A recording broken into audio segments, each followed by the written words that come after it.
Nós vamos falar hoje sobre os erros dentro da panificação. É claro que eu não vou conseguir sanar todas as dúvidas que surgem, porque as dúvidas elas vão das mais simples às mais complexas.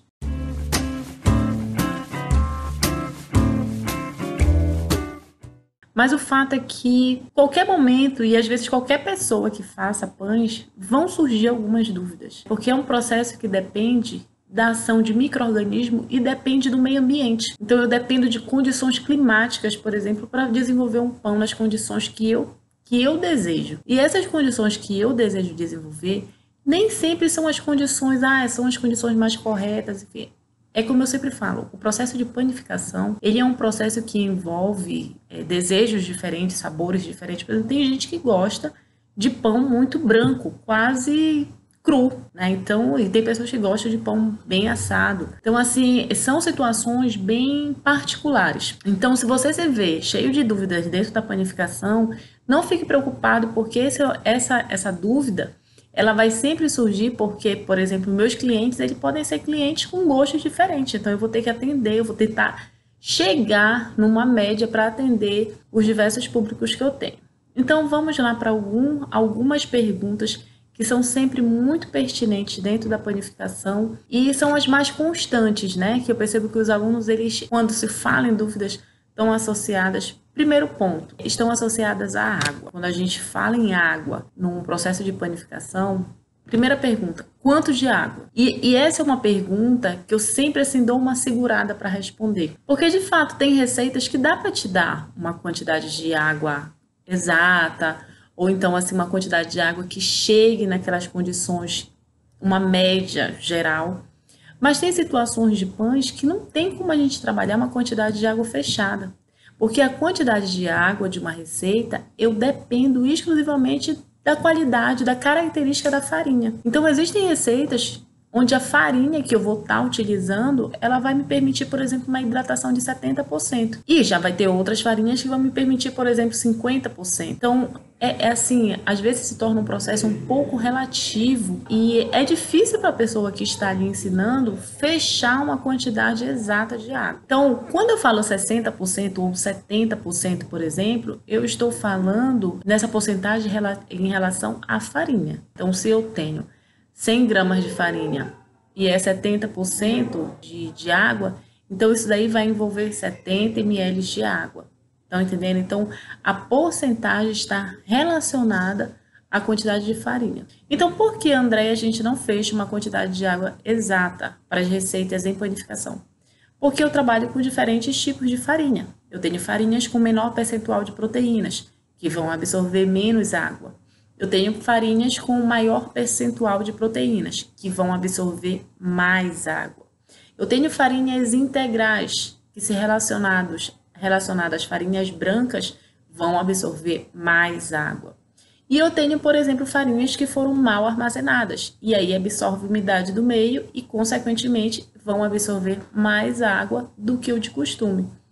Então, são vários os pontos que eu tenho que levar em consideração para eu poder determinar a quantidade de farinha numa receita. Então, quando você tem uma média já daquela receita e você vai praticando, você, na verdade, vai tendo autonomia para decidir a quantidade de água. Mas isso também vai depender de outros pontos, como os outros ingredientes que envolvem essa receita.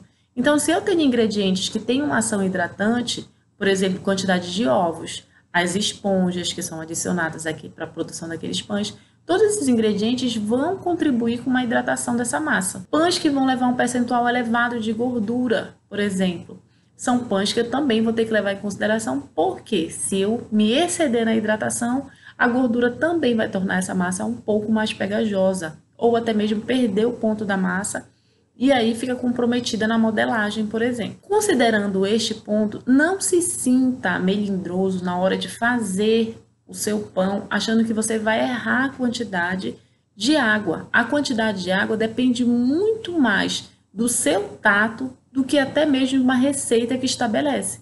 Então, por exemplo, às vezes tem pessoas que vão fazer uma receita e falam assim, poxa, mas eu segui todos os pontos.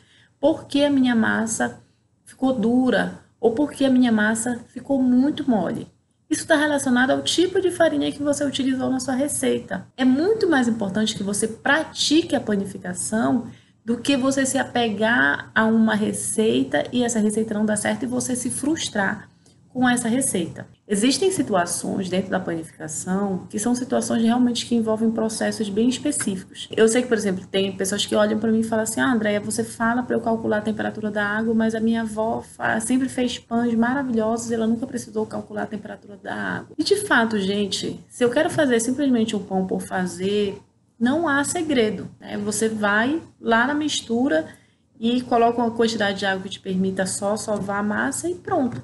Mas se você quer trabalhar com qualidades mais específicas, como desenvolvimento de alvéolos, crosta mais crocante, sabores mais acentuados e por aí vai, características que hoje os clientes estão cada vez mais exigentes, aí sim, você tem que ir para condições realmente bem mais técnicas, que envolvem processo, bioquímica, matemática, né? Envolve vários pontos que são super pertinentes dentro de uma produção muito mais controlada.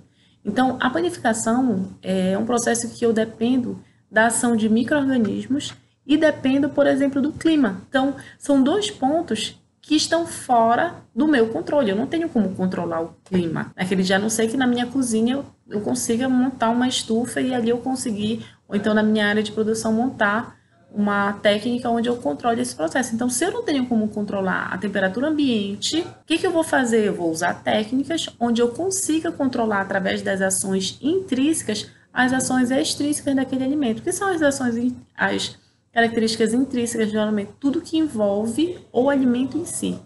Então, outro ponto que a gente considera importante e que levam a muitas dúvidas é o tempo de fermentação. Então, o tempo de fermentação está relacionado a vários fatores que envolvem o processo de produção de pães. Primeiro ponto, hidratação.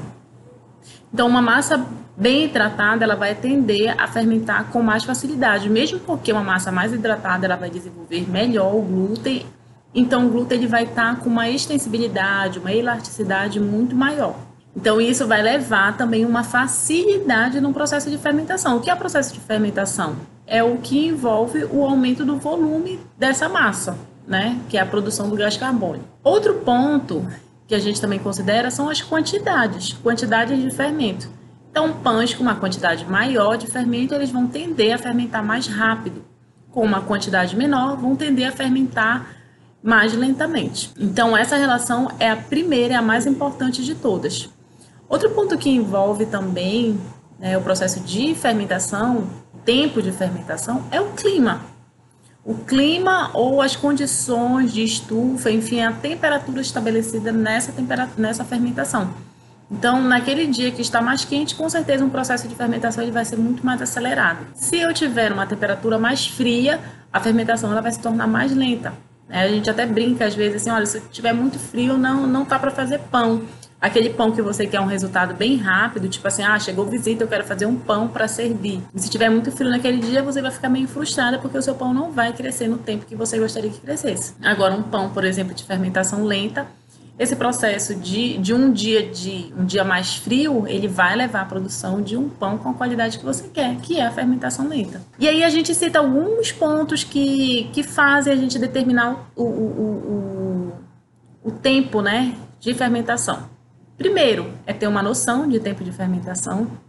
Então, geralmente, pães que têm uma quantidade mais ou menos aí de 1,5% a 2% de fermento em relação à farinha, eles vão fermentar em média 1h30, 2 horas, que é o tempo e que vai depender do clima também desse dia, mas a gente estabelece mais ou menos esse tempo aí. O tempo de fermentação ele também está associado ao toque à massa. Então, a gente toca com o dedo, não furando a massa com o dedo 90 graus, eu toco o dedo mais inclinado, né, deitadinho, e eu vou analisar o retorno da massa, o tempo de retorno dessa massa. Então, se eu aperto e ela retorna imediatamente, é porque eu ainda preciso de fermentação. Se eu aperto e ela volta lentamente, é porque o tempo de fermentação já está, né, nas suas condições ideais. E se eu aperto e ela murcha, é porque fermentou excessivamente.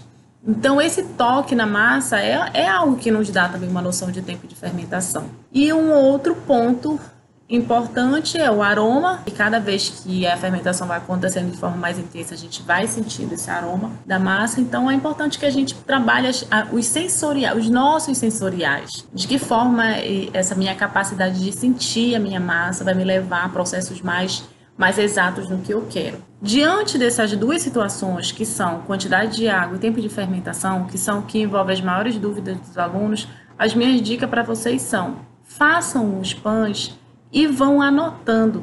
Na panificação, assim, como são muitos tipos de pães, são muitos tipos de farinha, são muitas técnicas, são muitos ingredientes, tudo se torna muito mais complexo justamente por conta desse envolvimento de vários fatores, o clima. Então, eu vou fazer aquele pão, eu vou anotar quanto eu gastei de água, quanto foi o tempo de fermentação. Eu tenho que fazer essas anotações porque isso vai me dar parâmetro para os próximos pães.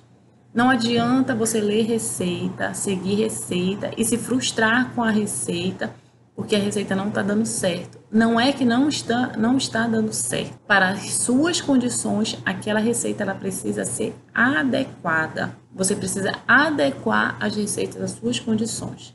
E isso vai envolver a sua prática. É claro que uma boa orientação, por exemplo, eu percebo assim que quando os meus alunos eles recebem uma boa orientação, às vezes uma dica, olha, André, o meu pão ele está ficando com gosto residual de fermento, ele está fermentando muito rápido. Então, vamos para as dicas que podem auxiliar.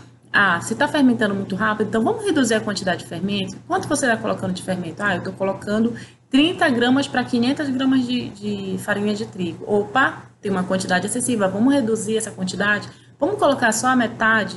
E aí, colocando a sua metade, vamos fazer uma esponja, porque quando você trabalha a esponja, se desenvolve já sabores, já se quebra esse sabor residual do fermento e já se ativa esse fermento, faz com que ele esteja fortalecido quando ele for para a sua massa. Então, a gente vai trabalhando as dicas para que você vá aprimorando as suas técnicas. Esse compartilhamento de conteúdo e de experiências, que eu acho que é o que conta mais, isso para mim foi um ponto super importante, foi eu compartilhar com as pessoas experiências. E durante esses 12 anos eu percebi que, às vezes, uma boa experiência trocada, ela vai contar muito mais do que uma boa receita reproduzida. Então, você reproduz a receita não dá certo, você se frustra, pronto, não quero mais saber de panificação. Não vamos cair nessa, tá? Vamos analisar, né? Não existe receita perfeita. Existe receita bem analisada e bem executada nas condições que eu tenho naquele momento. Dia quente, dia frio, tipo de farinha, tipo de gordura. E aí a gente vai analisando e vai balanceando essa receita, tá bom? Então aqui eu encerro esse vídeo falando sobre 2 pontos super importantes, que é a fermentação e a hidratação das farinhas.